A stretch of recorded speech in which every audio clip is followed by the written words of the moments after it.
Hello there, my design diva lovelies, my girlfriends. How are you? It's Donna Hoffman, and hello, my Insta lovelies. It's good to see you again. Also, I'm here every Tuesday with you for Facebook Live. We've always been doing, not always, for a while now, we've been doing these Facebook Lives on interior design, and I absolutely love spending this time with you. You enrich my heart and my life, but I'm aware that we're in this odd moment, this euphemism for a really stressful cycle.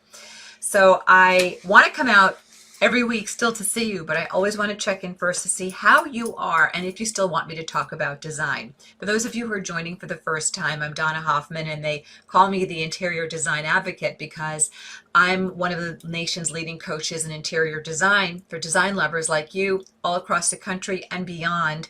And in addition to that, I run a luxury interior design company here in the United States, and we specialize in luxury interior design, new builds, whole room design, and so forth. And with my online courses for design lovers, I really believe that strategy turns things around. And that's kind of how my approach in life is. Strategy, just being clear on what you're doing with your thinking, your mindset, your action, really is what kind of keeps you whole, right? So I want to start first to see how you are. Tell me how you are. Put a comment into the comment section and let me know how you're holding up. I know that I was doing really well, and then on Sunday night when the president announced we're continuing this stay in place or shelter in place moment or cycle, I admit I felt pretty dashed. I did. And I was talking to a friend of mine who's a rock star entrepreneur in the women's fashion arena, and Mary was feeling pretty dashed also. So I want to know how you guys are doing. I'm doing a lot of things to try to keep myself feeling good so I can serve you, serve all the people I really feel that I'm here to support. And I just want to share a couple of things while you're putting in your comments, letting me know how you are.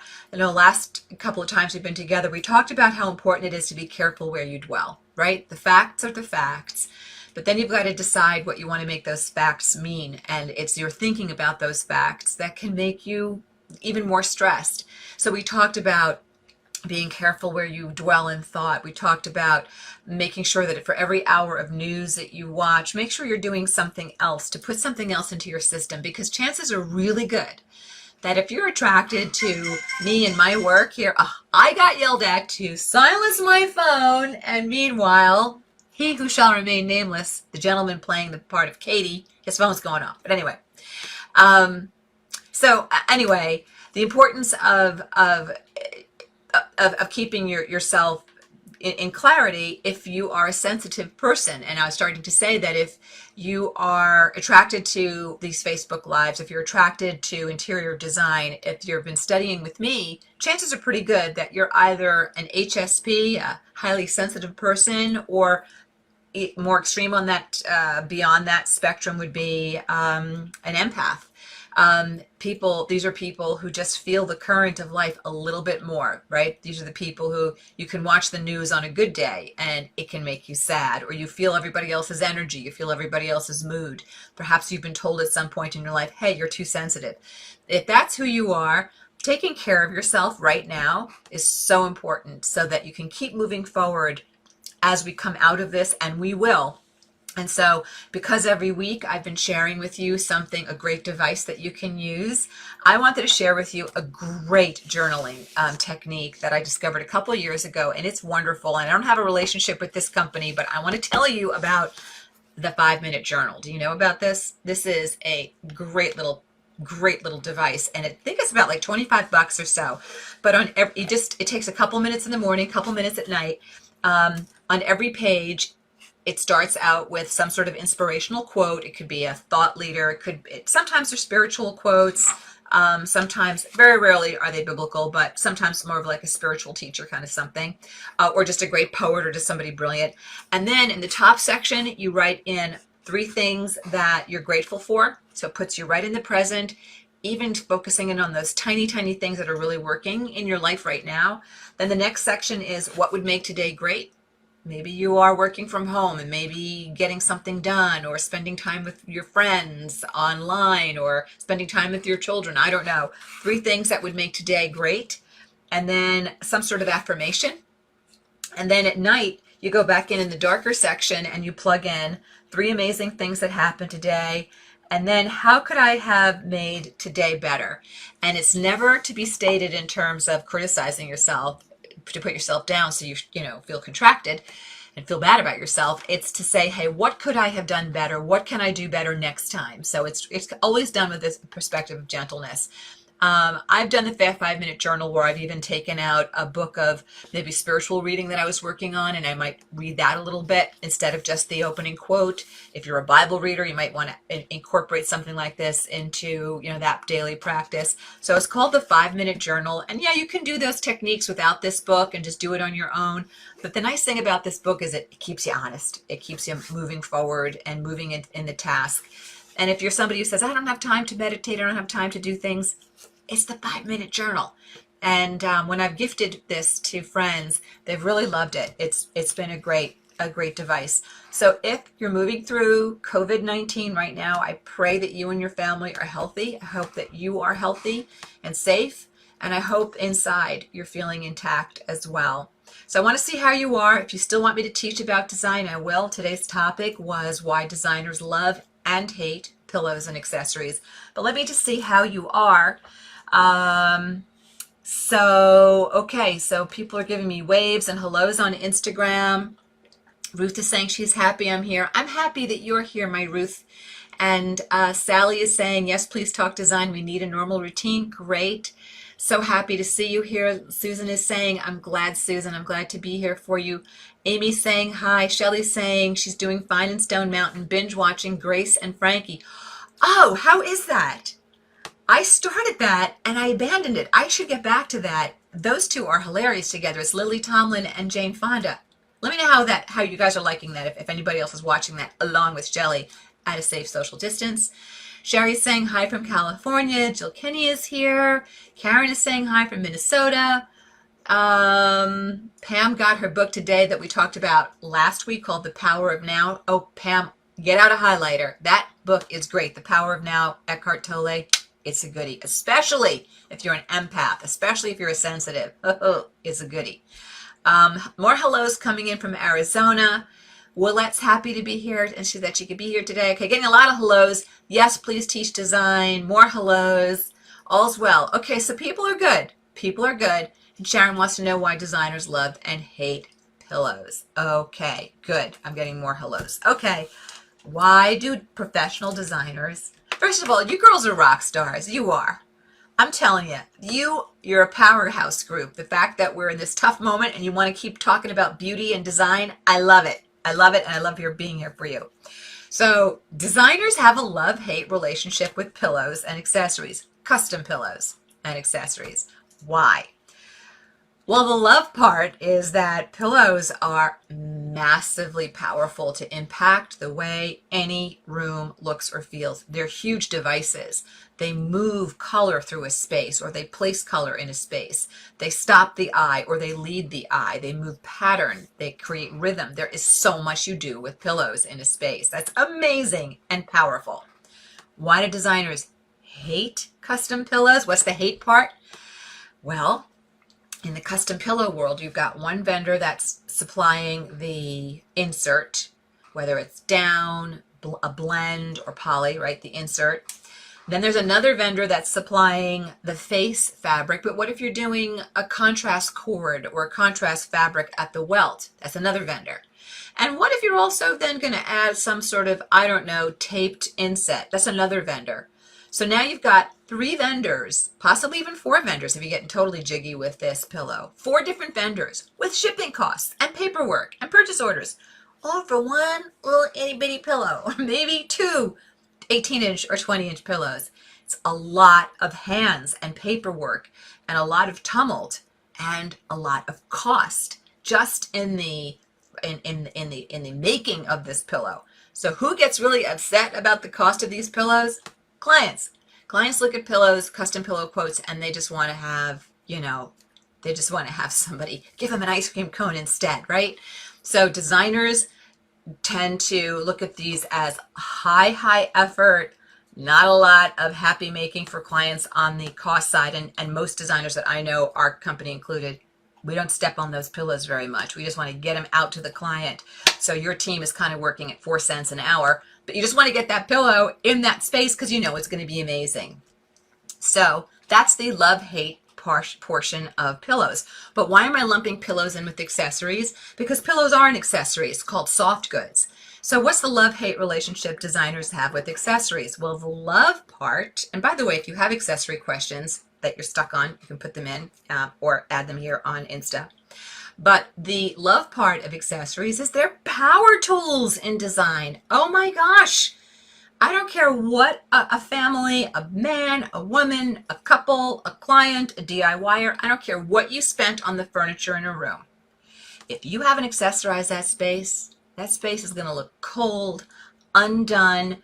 It will be akin to a banana bread that you take out of the oven after 20 minutes. It may look a little golden on the top, but it's a runny mess when you try to cut it open. Unbaked, half-baked cake. That's what interiors look like when they are not accessorized. And in our company, in our private design company, we're working with clients who are spending significantly on furnishings because they're buying to the trade, better made goods. If you don't accessorize the spaces, they look like cold, empty, undone spaces. So the love part of accessories is what power tools they are. The downside of them, it is time consuming to accessorize an entire room, an entire home. It takes thought power, it takes strategy, and it takes money. Not a lot of money for any one accessory. This is where people get confused. They think, oh, professional designers, they must be putting in, $1,000 ashtrays, or who even does ashtrays anymore, but $1,000 coasters. No. I mean, if you pick up, let's say you go to Home Goods, and I have a workshop where I show a basket full of Home Goods. It's like half filled. There's a lamp in there for about, $89.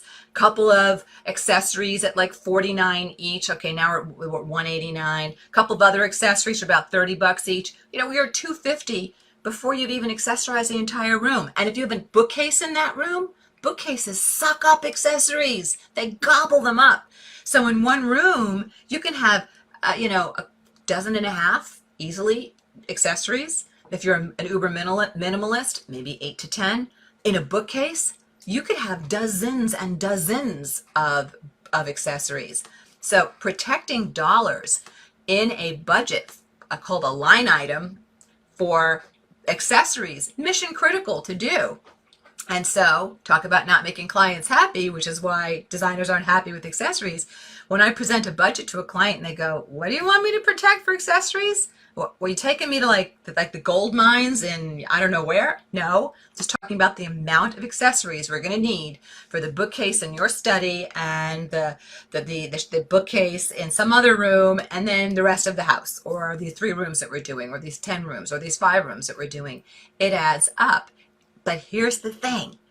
There's no one accessory that is so powerful, but it's the combination of all of them. What goes with what?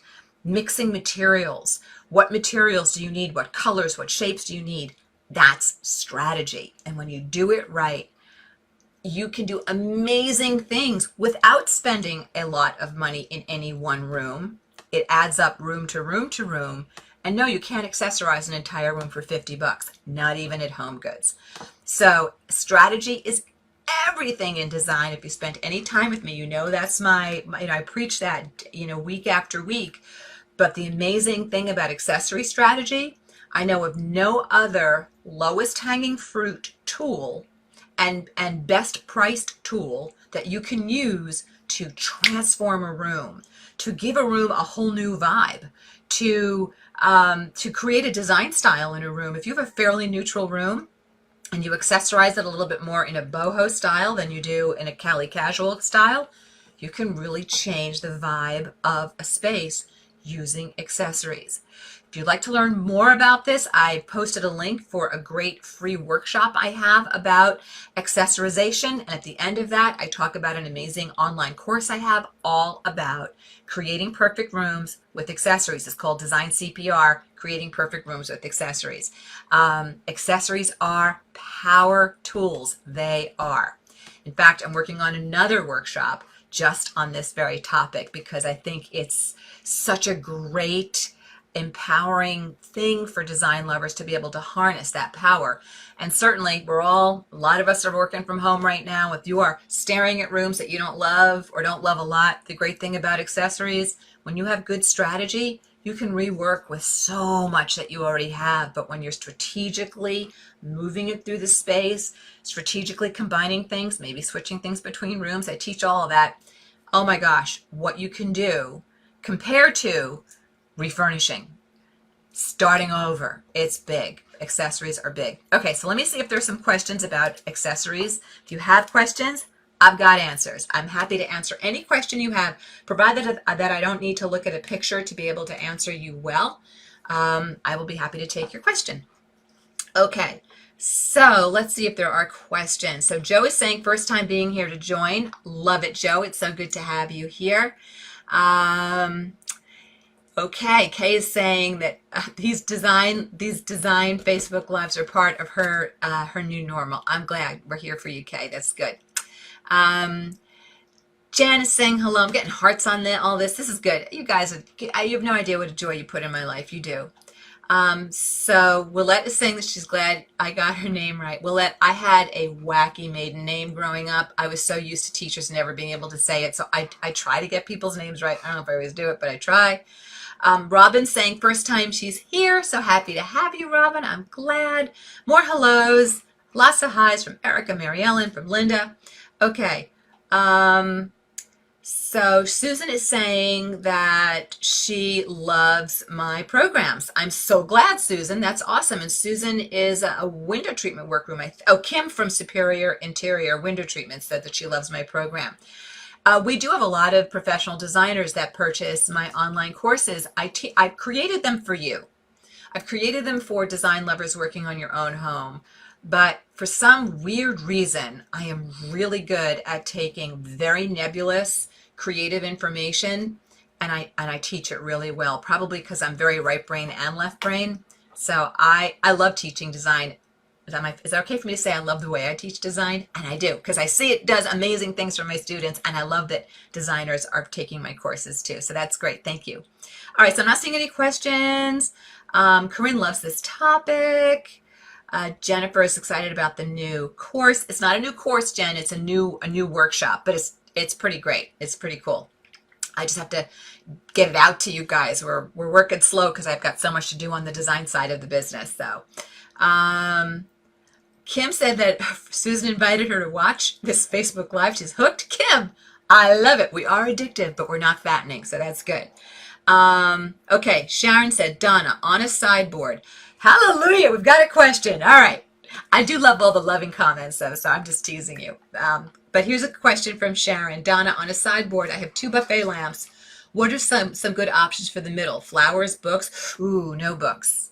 Flowers, Sharon, if you've spent any time with me, you know that unless it's fresh flowers, I'm not a big fan. But my design diva, see, I learned from my students. They made me take a second look at faux greenery, and I did. And teacher is willing to admit that there is some good quality faux greenery out there. In fact, I want to put together something that shows you how to design with plants, the real, the fake, and then the in-between, the blend between a real plant and a not real plant. But anyway, that's another topic for another day. So what should you do between a sideboard? You know, I can't wait. This is a good Stump the Designer question where I can just peel off a bunch of ideas. I do this. There's a video coming up soon. If we haven't already, did we already post that thing from the Javits Center?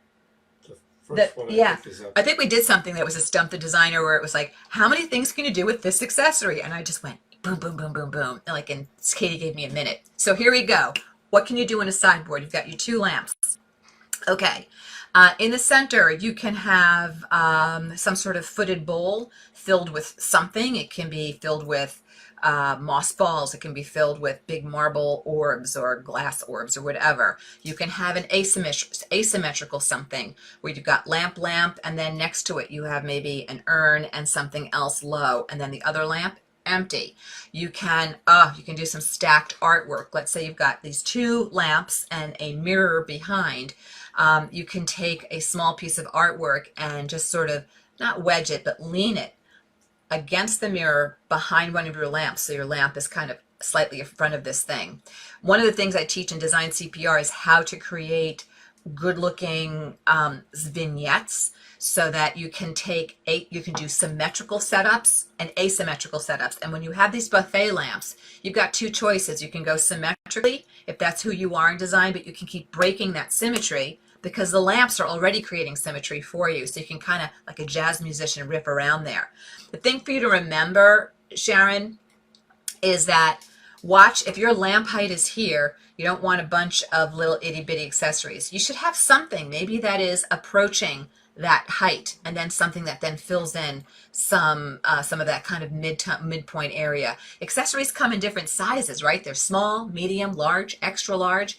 So those are just a couple of ideas for you around sideboards. You can do things also like candle setups in the center. Here's the thing I think about dining room sideboards if you entertain a lot. When you entertain, where are you going to put that? Some of the food that defaults from the table goes on the sideboard, or maybe your servingware for your desserts are on your sideboard. So if you've overstyled your sideboard, then you've got to start moving your sideboard accessories before company comes. So I tend to like to slightly understyle versus overstyle dining room tables and sideboards for that reason. But there has to be enough weight on them so that they look good. Remember, the point of accessories are many, but one of their purposes is to hold visual weight.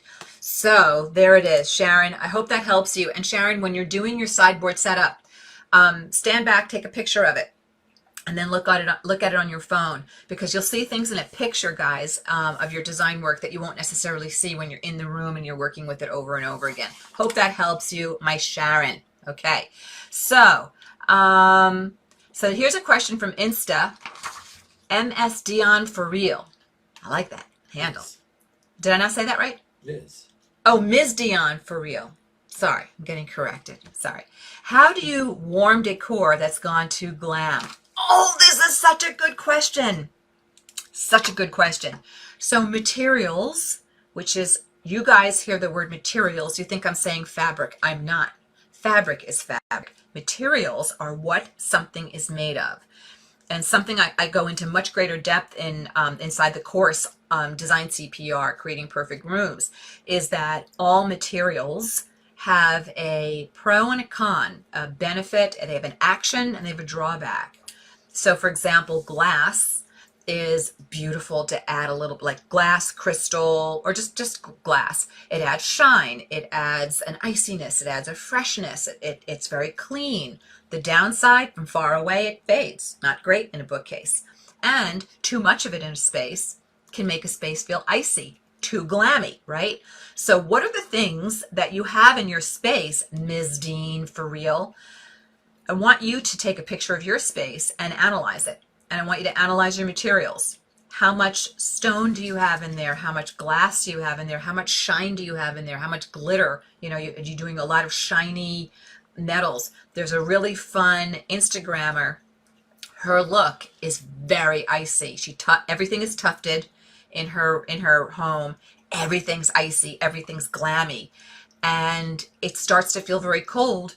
For people who need warmth, it starts to feel kind of cold. So your design fingerprint is important too. Some people need that icy, glammy, blingy, give me more crystal, give me more shine.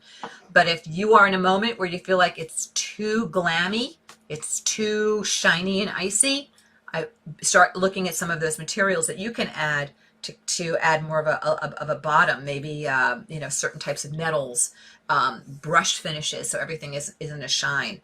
I hope less mirror. That also, like mirror can get really cold, right? So I hope that helps you. If you have a more specific follow-up question to that, feel free to put that in. But that is an outstanding question, smart question, thinking well. I like that. Good job. Gold star from the teacher on all your questions today. These are good questions coming in. Michelle is saying, first time here as well. I wasn't sure what you're going to discuss. Would love to hear about paint colors and accessories. Listening from Marysville, Ohio. That's Michelle. Well, gosh, Michelle, that's a brilliant question too. Because your accessories, my dolls, what happens on your coffee table has to relate to what's on your wall. It does. Whether it's repeating that color or ignoring that color, it's deliberately moving in conversation with what your wall color is. What happens on your end table is connected to what happens on your coffee table. What happens on your nightstand is connected to what happens on your dresser. It's all one thought. So you can use accessories, and again, I teach this in much greater detail inside the online course, Design CPR, how to create perfect rooms with accessories. And there are some devices I teach that are linked to your paint color, because accessories, remember, they skip through a room. Your paint color wraps a room, right? Unless you're doing an accent wall, a favorite device I know a lot of you guys have. But for the most part, your paint wraps your room, but your accessories are moving through that room. They're creating a lot of the rhythm and movement in a room. So what color you put where, you better believe that is important. So I don't know if you have a more specific question, Michelle. If you do, feel free to ask it, and I'm glad to give you a follow-up. Barb says, I live in the beach year-round. How do I accessorize without making it seem cheesy? I love you guys. I get such a kick out of you. It's a gift being here with you. I'm telling you, all the womp womp I felt on Sunday night after it was announced that this thing is going on longer. You guys are putting a smile in my heart. Thank you. I feel selfish actually now being with you. Anyway, well, cheesy. If you take any theme and you overdo it, don't throw tomatoes at the screen when I say this. Even rustic, which is having such a big moment, right? If you overdo it on rustic, I think it gets cheesy. I think if you take any theme and you just over design it, you got to know when to back away from the design board. I think that with beach decor, if you overdo it on the shells, if you overdo it on the starfish, it starts to look kind of juvie and a little cutesy. You may be going for whimsical and cutesy. So again, don't throw the tomatoes. I'm just the messenger here. You can throw tomatoes. I'm also offering an opinion. I don't like doing an overly thematic design unless I'm working in a child's room. Then have at it. A nursery. That's so fun to do, right? A man's game room or playroom. Oh my gosh. If I have time, let me tell you about the prank call that was made to our company about a man's playroom. R-rated. Kind of weird, kind of strange. X-rated, actually. Yeah, it was kind of cray-cray. But anyway, that could be a story for another day. We'll see. So, yeah, so what else would I do? And that includes your artwork. Like, you don't need shell artwork with shells and bowls and, you know, little fake shells everywhere. I think you accessorize a beach home well for year-round by adding organic elements. I think plants are great. I think organic types of materials, there's that word again. Some, you know, I don't know your style, a little bit of driftwood, relaxed metals. I don't see a lot of shine necessarily at a beach house. So I think you can do great things at a beach house without getting cutesy and overly themed. So if you have a more specific question, I hope I gave you what you needed there, but if you need a more specific answer to a more specific question, Barb, you type in a follow-up. Insta is saying from Nelson's Nesting, ooh, Design CPR? I want to know about this course. Thanks. Shelly from Indiana. All right. Design CPR, creating perfect rooms with accessories. Here's what this is about how to accessorize like a boss. And you can do this process I teach in every single room of your home, working through your whole home. The first module is all about accessories. So help me accessories, nothing but accessories, tabletop, the difference between tabletop, wall art, all of it. And you will be stopping and starting the course so that you can go style out your coffee table, style out your bookcase, style out your sideboard, style out, you know, Sharon's dining room sideboard. You'll have a complete plan by the end of that course. It's not only having quick wins and you're posting them in our private Facebook group if you want some applause, which we love giving you, but you're also going to have a complete plan and timeline. What am I doing to this room? What am I reusing that I already own? And do I need to buy anything? And if so, what? What size, what material, what color, all of it. That will all be mapped out. You'll have a great strategic plan and process. As bonuses in this course, there's also an important module on your furniture layout and quick hacks to correct it. Why? Why would I teach furniture layout and quick hacks to correct it in an accessorization course? Because, my lovelies, You don't accessorize your room. You accessorize the furniture layout in that room. And if you screw up your furniture layout, no amount of accessories will correct it. Period. End of story. So I give you the option to do a little bit of a shore up on your furniture arrangement, check it to make sure it's right, and if it's not, to do some quick, great hacks to reinvent the room using what you already own so that your accessorization works as well. And then as an additional bonus, there is a quick little paint module. If your paint color is just so wrong and you need to do a quick change, I do give you a little something on paint as well. That course also comes with some great bonuses. There's a big Rolodex of resources for where you can purchase accessories online, in store. There are worksheets and workbooks that show you how to map out the total spend on your project as well. There are some other great bonuses that I'm not remembering because they're pretty loaded. Oh, we also have a couple of reusable coupons online for some of my favorite online resources that handle accessories and tabletop. So whether it's wall art, tabletop, styling, selecting, this course really covers it all. And we do have designers taking this course, also people who have never apprenticed with a design team or who felt like their design training was kind of and we have stagers taking the course also and loving it. It is like all of my courses, I try to over deliver. And there's a private Facebook group that goes with it. So Shelly from Indiana, I hope that helps you. I hope I gave you what you needed. If you just want to go right to my Learn With Me tab on my website, you can go there and learn. Wrong? Blog. If you go to the Learn With Me page on the website, you can learn more about the course. Yes. And there you go. And there's a coupon right now on the blog page that's 20% off on the Steve's whispering to me in my ear.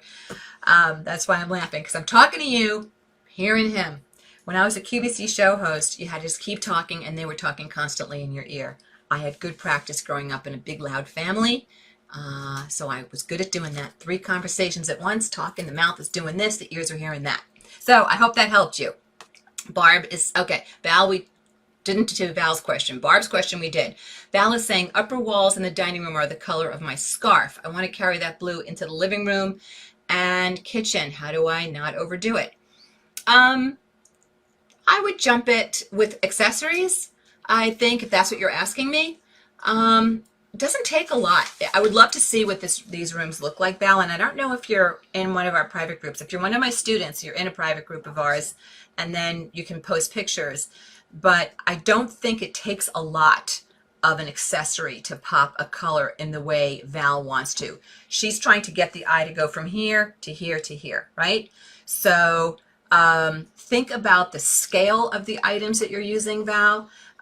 Maybe it's, some really pretty, I don't know, ceramic vases or covered urns, a pretty blue tray on a coffee table, then with a little bit of whatever your neutral colors might be stacked on top of it, and then maybe a pillow or two. That might be enough.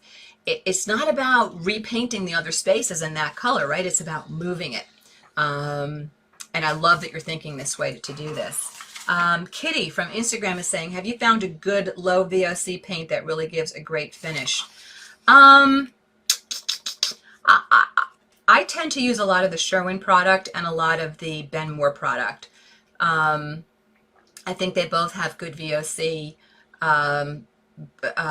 paints, and sometimes you have to give up a little bit on finish for some of those VOCs, but health first. And I think that you keep your family safe and healthy. And if somebody's sensitive to those compounds, I've never had a problem with either Sherwin product or Ben product. So hope that helps you, Kitty. Jan is saying, I'm building a new home and cannot visualize my floor plan. Scary. Jan, you gotta. We are helping a client right now that's doing a design build, and just by looking at their blueprint and doing their measured space plans, we have already found places where a door opening needs to move a little bit to the right, 10 inches to the right, game changer in the space. We've discovered places where a room is a little too narrow, popping a little bit into the next room, taking over a little bit of a secondary space next door makes a game changer for this woman's home office. If you don't know how to do a space plan, go to the Learn With Me page on my website. There's, I don't know, you should, do you see this man just throwing paper at me?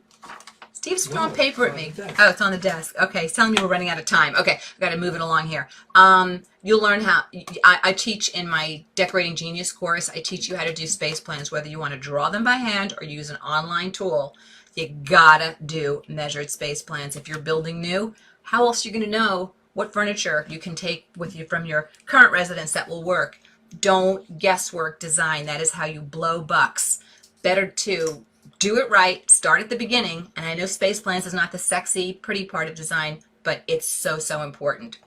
And honestly, where I practice, I see my rooms 3D as I'm space planning. The more you work in that, when that device, you will see all the rhythms in your space when you're doing your space planning. Denise is saying, during all this time at home, I have gotten rid of lots of accessories. Yes! Lots of accessories that were dated, Denise got rid of. Not sure if it's better to purge. Yes. And to have a blank, skimpy area. Yes. Or to move things around to get a new look, even though the items are dated. Dated is never good. And in fact, one of the first things to date in an interior, your accessories, your lighting, and your window treatments. Get rid of those dated accessories.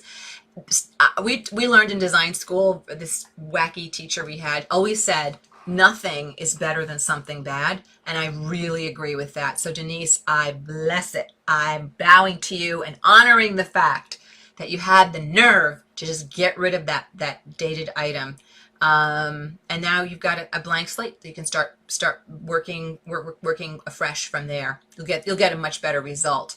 Well, Letta's saying I have a couple of country pillows with the name and year, but they are beige. I don't know what that's an answer to, so I'm going to keep going. Joanne is saying, what do you think of the trend of TV decorators turning books around in accessories to show the pages instead of the spines? I think it's a fun device. I mean, there's something on our website. If you've ever been to my design website for Interiors by Donna Hoffman, we did a very stylized art and book display in in a bookcase where we did leather-bound books of a particular color. I think it's, it's kind of stagey to do the spine turned around. We've never had a client that let us do that because they want to see their spines, but at least I do believe in taking off the covers of your books to make them look good in bookcases. And I do, if I can, try to put them in some sort of color order. And I love stacking books, to make interesting vignettes in bookcases or even on a coffee table and such. So I don't mind the turning books around. I have an art background and I think books there's something beautiful about them. So I think turning them into art is great. And frankly, we did a beautiful, very handsome study for a gentleman. We just recently Instagrammed it on the IDH Instagram, which is different than our TIDA, the Interior Design Advocate Instagram. And he loves books, and some of his books we created displays where the book is just open. In fact, I did a library for a college professor who had who collected children's books, and we just displayed some of those open for her, and they were beautiful. So I think you can get jiggy with your books. I don't mind it. I probably should have said that so much more succinctly. All right, last question. How to accessorize the half wall over the toilet in the guest bath? Don't do it. Leave it alone. Okay, that was a real short question with a short answer. Steve, I'm doing one more. I'm going to skip down here to a short question. Da, da, da, da, da. Do I have a short question? I don't have a short question. All these questions are long. How do you mix metals and light fixtures? From Kim. I have brushed silver chrome all over my house. I'd like to change my light fixtures. Yeah, do an 80-20 rule if you're not a designer. Designers can do more of a mix. But if you've got 80% of one and 20% of another, Kim, I think you're good. And remember, your light fixtures are part of your accessory thinking. Lamps are what I call the hybrid. They're partially a functional item. They throw light, but they're also partially an accessory item, part of the jewelry of the room. So they have to be part of your overall design thinking. My lovelies, I have so overstayed my welcome. I'm getting the high sign from my partner to my left. So I'm going to wrap it up. I'm sorry if I didn't get a chance to get to your question. I will be back with you next week. If you would like to join us next week, talking about the single most necessary ingredient in all great design. The single most necessary ingredient in all great design, hint, hint, that's a fairly general topic to you guys. So that means I'm probably going to take a lot of your questions about your projects. If you missed any part of this, don't forget to find us on YouTube, The Interior Design Advocate. All of our Facebook Lives get posted, but also great video that we put together as well. And if you're not following me on Instagram, girlfriend, you're missing the party at decorating.genius. At decorating.genius is the feed for The Interior Design Advocate. If you want to know what we're up to here at our luxury design company, that is at IDH Designs. I like interiors, D like Donna, H like Hoffman Designs, plural. And that's if you want to see what our studio is doing. So there it is.